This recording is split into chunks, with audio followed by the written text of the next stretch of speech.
As we continue our journey of the nature-nurture debate and what influenced John to grow up strong in spirit, we've seen different influences at work. We've seen the influence of the power of parenting. We've seen the influence of the importance of partnership.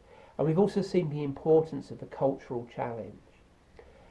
I want to spend some time, though, unpacking what I suggest to you is a fourth influence that's an influence at work here. And we're going to take some time to unpack this fourth influence that I would call seeing with the eyes of the prophet. John has a calling on his life to be the one who's ministering in the spirit and the power of Elijah. And Elijah is held up as being the archetypal, the model prophet who ministered in the Old Testament and spoke powerfully into the lives of kings. And John, being likened to him, is being linked into the whole messianic picture of the one who would come as the forerunner. Elijah will come before Jesus returns. The Passover festival that leaves a place and a door open for Elijah. John is growing up in the Judean hills, in the Bordeaux of ancient times, in a town called Ein Karem. And I think this is significant because when you understand that the meaning of the name Ein Karem is actually the spring of the vineyard, I believe there's something prophetic in John's upbringing, that he's growing up in a way that is shaping his prophetic nature. He's looking at what's going on, looking at things and seeing within them God speaking prophetically in a way that shapes his message and his ministry. Let me unpack that in a number of different ways. And I want to suggest to you, first of all, if we understand that the Jewish nation understood Israel as being likened to being a vine, through the Old Testament, a vineyard and a vine is used to give the nature and refer to the character of what Israel is meant to be. In Hosea 10 verse 1, Israel is described as being a spreading vine. And to understand that, we have to understand something of the purpose of God. In Numbers 13, where we read about the spies going into the promised land, Israel has, the Israelites have escaped Egypt. They've gone through the Red Sea. They've been miraculously led through the wilderness. They've had quail provided, for food and meat. They've had manna provided for bread. They've had water provided in the desert.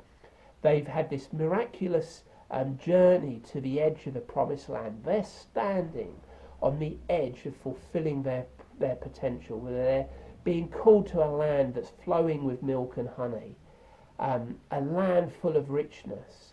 And when the spies inspect the land, what do they bring out of the land?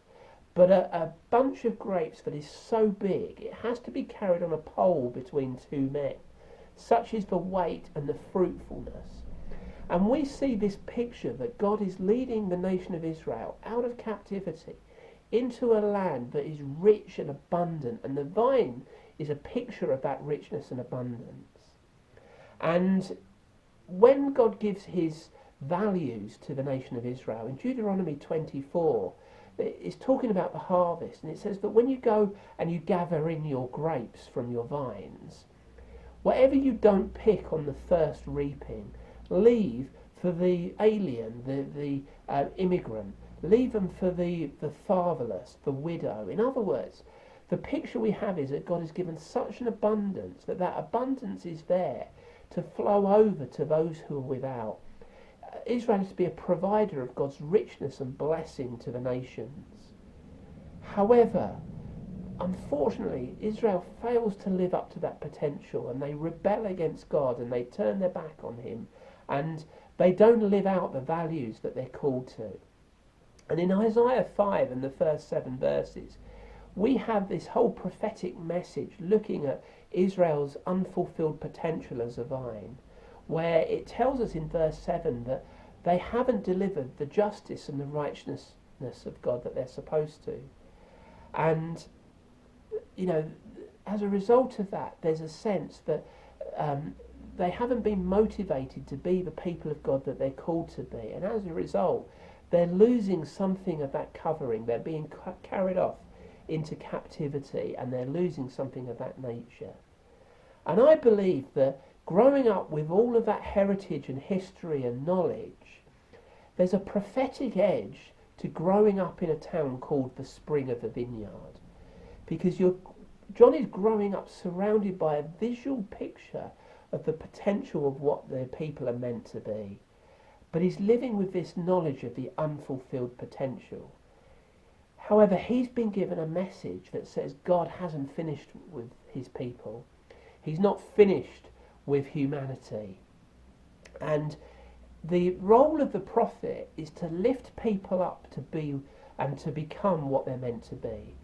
When you look through the Old Testament prophets, you've got the major prophets and the minor prophets in the second half of the Old Testament. And what they are essentially doing is they're re-preaching the first 5 books of the Old Testament, where God has given his law and his values and his character and his nature, and he's revealed all of that through those first 5 books. The prophets are calling people back to living up to God's values and God's potential. And John is looking at a nation who haven't done that and knows that his prophetic calling is to call them back to be the people God wants them to be. I believe that there's a sense of John seeing with the eyes of the prophet and being shaped and influenced by seeing what God's people should be and what they could be. What motivates us? What do we see when we look at our own lives, when we look at our church, when we look at our nation, when we look at our town, when we look at our community, when we look at our street, when we look at our neighbours? Do you see something of some unfulfilled potential? And do you see God offering hope that there's more to life than this?